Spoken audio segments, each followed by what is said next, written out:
햇살이 따스한 봄날입니다. 어스틴 주님의 교회 매일 말씀 묵상으로 하루를 시작하시는 여러분들을 환영합니다.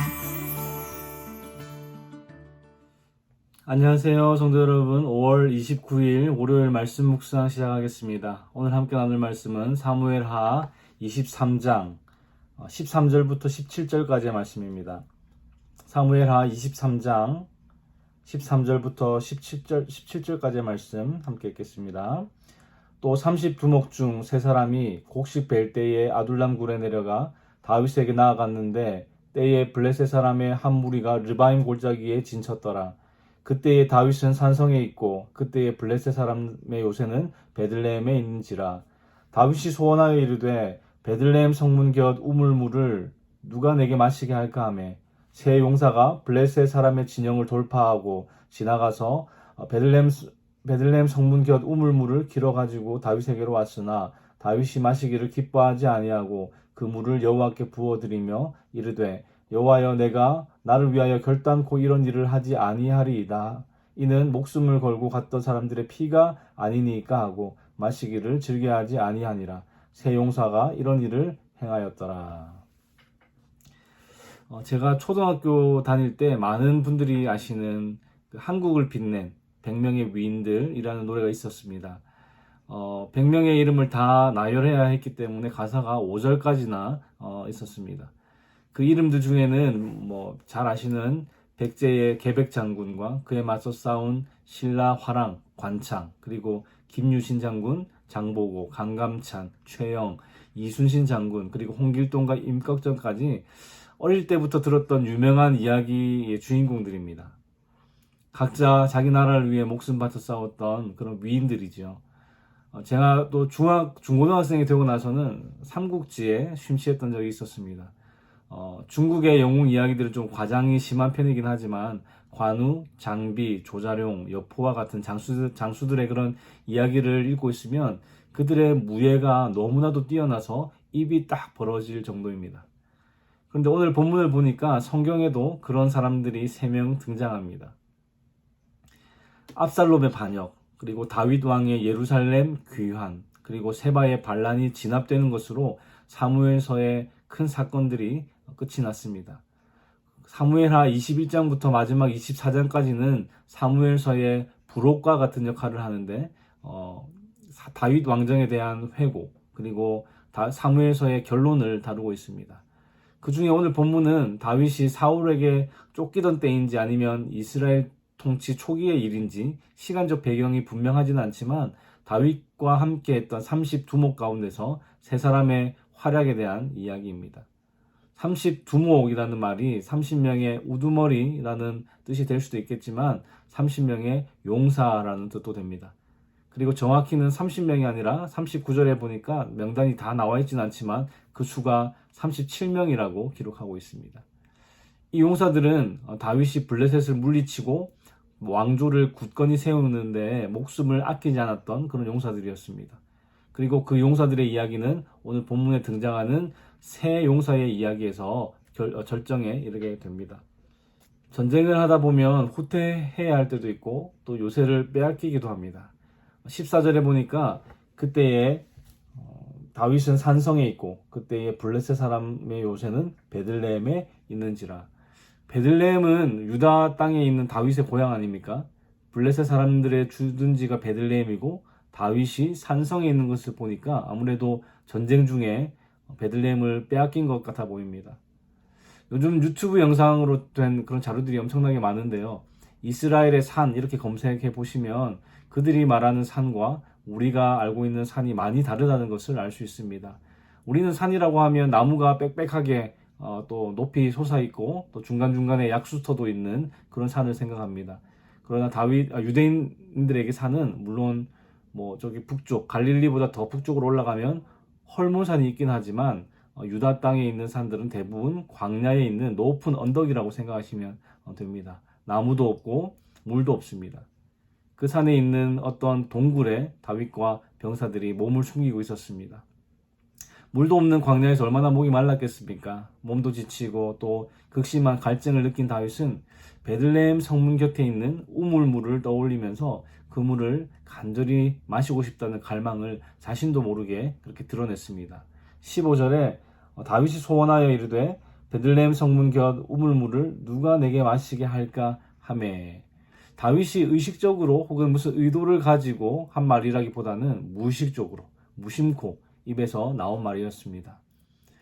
우리도 너무 더울 때 참 집에 냉장고에 있는 시원한 수박 한 조각 먹었으면 좋겠네, 이렇게 말하지 않습니까?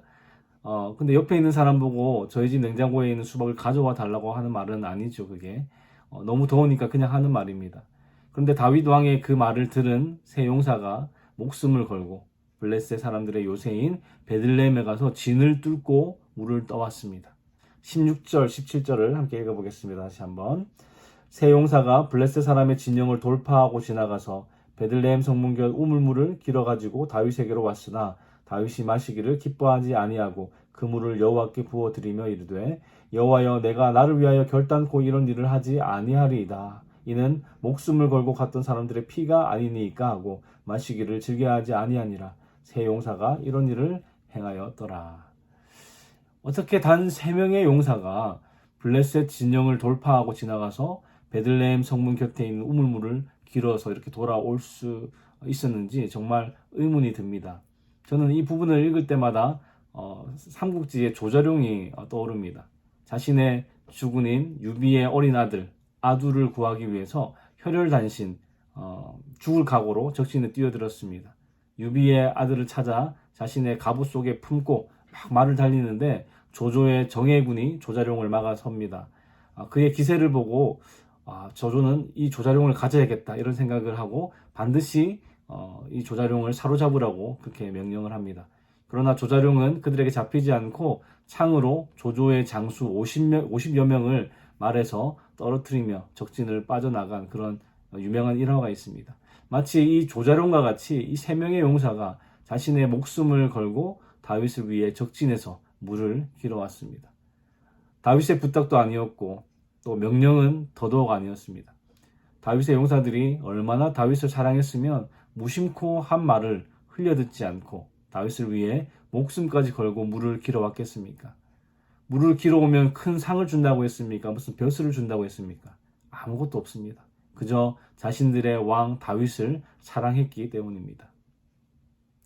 보통 역사를 기록할 때 중심 인물에만 집중하고 또 모든 공을 그 중심 인물에게만 돌립니다.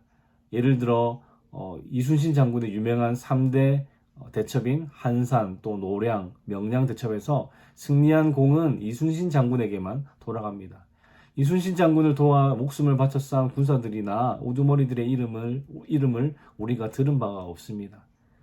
그러나 사무엘서 저자는 오늘 본문을 통해서 전쟁에서 승리하고 이스라엘을 구원한 것은 다윗 혼자 이룬 것이 아니라 하나님이 그에게 붙여주신 37명의 동력자들이 있었기 때문에 가능했음을 밝히고 있습니다. 군 지휘관들로부터 또 이름도 기록되지 못한 용사들에 이르기까지 모든 사람들의 헌신을 바탕으로 이루어진 것입니다. 그 동력자들의 계급, 명칭이 확실한 것도 아니고 숫자도 그렇게 정확하지 않은 것을 보면 다윗의 동력자들은 어떤 확고한 조직이나 체계를 가지고 있지 않았던 것으로 보입니다. 이들은 어떤 위계 질서에 따라서 움직인 것이 아니라 왕을 사랑하는 마음으로 함께 싸웠던 사람들이었습니다. 다윗은 이 세 용사가 목숨을 걸고 길어온 물을 그들의 피와 같다고 고백하면서 그것을 마시지 않고 하나님께 부어서 바쳤습니다. 용사들이 다윗에게 충성을 바쳤듯이 다윗도 그들을 전심으로 아꼈던 것이죠. 진정한 동력자의 모습입니다. 여러분, 동력자라는 말은 짐을 같이 지는 사람, 멍에를 같이 매는 사람이라는 뜻입니다. 단순히 일을 같이 하는 동업자보다 더 깊은 의미입니다. 하나님 나라에는 단순히 일을 같이 하는 동업자가 아닌 동력자가 필요합니다. 그래서 오늘 본문은 다윗의 동력자였던 용사들을 소개하고 있습니다. 사랑하는 성도 여러분, 여러분들에게는 이런 아름다운 동력자들이 있습니까? 서로 사랑하며 아끼고 충성을 바치며 함께 하나님 나라를 이루어가는 동력자들이 있습니까? 오늘 말씀에 등장하는 다윗과 용사들이 아름답게 동력했던 그 모습을 통해 우리 교회 공동체 안의 관계들을 돌아보면 좋겠습니다. 여러분들의 구역 식구들이 이런 동력자가 되어야 합니다. 그리고 주님의 교회 목회자들이 또 동력자가 되어야 하고요. 여러분들이 섬기는 부서나 팀에서 이런 동력이 가능합니다. 결국 하나님 나라를 이루는 사람들은 서로를 사랑하고 아끼며 충성을 바치는 유기적인 그런 공동체를 이루어야 합니다. 우리 주님의 교회 역시 서로의 마음을 깊이 헤아리고 또 충성과 헌신으로 서로 이렇게 섬기는 그런 관계를 계속해서 세워가야 할 줄 믿습니다. 그리고 오늘 본문에서 한 가지 더 배울 것이 있다면 성도는 다윗 왕을 진정으로 사랑하고 섬겼던 새 용사들과 같이 우리 왕 예수 그리스도를 충성스럽게 섬기는 용사들이 되어야 한다는 것입니다. 다윗의 용사들은 다윗을 위해 목숨을 바쳤지만 우리 왕 예수 그리스도께서는 오히려 우리에게 생명을 주시기 위해 당신의 목숨을 바치신 자비롭고 의로운 왕이십니다. 여러분, 이 세상에 자신을 위해 백성들의 생명을 희생시키는 왕들은 많지만 백성들을 위해 자신의 목숨을 버리는 왕은 없습니다. 그러나 만왕의 왕 예수 그리스도께서는 저와 여러분을 위해 자신의 목숨을 버리신 자비롭고 의로우신 왕이십니다. 이번 한 주간 여러분들의 동력자들과 함께 우리 왕 되신 예수 그리스도를 충성스럽게 섬길 수 있기를 축복합니다. 그리고 우리의 삶의 터전에서 자비롭고 의로운 우리의 왕을 삶으로 드러내는 저와 여러분 되시기를 주님의 이름으로 축복합니다. 기도하겠습니다. 하나님 아버지 감사합니다. 오늘도 주님 앞에 나와 말씀과 기도로 한 주간을 시작하게 하시니 감사합니다. 주님, 오늘 말씀을 통해 주께서 다윗에게 붙여주신 동력자들에 대해 살펴보았습니다. 그들은 군주와 신하의 관계를 넘어서 서로 사랑하며 아끼고 충성을 바치며 함께 하나님의 나라를 이루어가는 동력자들이었습니다. 주님, 이들이 아름답게 동력했던 모습을 통해 우리 주님의 교회도 공동체 안에 아름다운 동력의 관계들이 많이 생겨나도록 인도하여 주시옵소서. 모든 구역 안에서, 각 부서 안에서, 각 팀 안에서 이런 아름다운 동력이 늘 일어나게 하시고 무엇보다 모든 동력자들과 함께 자비롭고 의로우신 우리의 진정한 왕 예수 그리스도를 충성스럽게 섬길 수 있도록 인도하여 주시옵소서.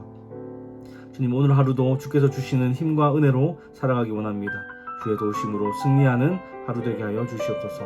감사를 드리며 예수 그리스도의 이름으로 기도하였습니다. 아멘. 월요일 기도 제목으로 기도하겠습니다. 첫 번째, 하나님께서 허락하신 여러 가지 감사의 제목으로 기도하실 때에 우리의 가정, 교회, 생업, 학업, 건강 등 여러 가지 삶의 기회들을 감사하며 기도하기 원합니다. 두 번째, 한 주간 예수의 흔적이 있는 삶이 되도록 기도하실 때에 우리의 모든 삶의 터전에서 우리의 말과 행위를 통해 예수 그리스도가 드러나도록 기도하기 바랍니다. 세 번째, 코람데오, 즉 하나님 앞에서의 삶을 살 수 있도록 함께 기도하시기 바랍니다. 그리고 선교사님들을 위해 기도하실 때에 태국의 전운주 선교사님, 그리고 아프간의 임도마 선교사님, 브라질의 김창현 선교사님을 위해 기도하겠습니다.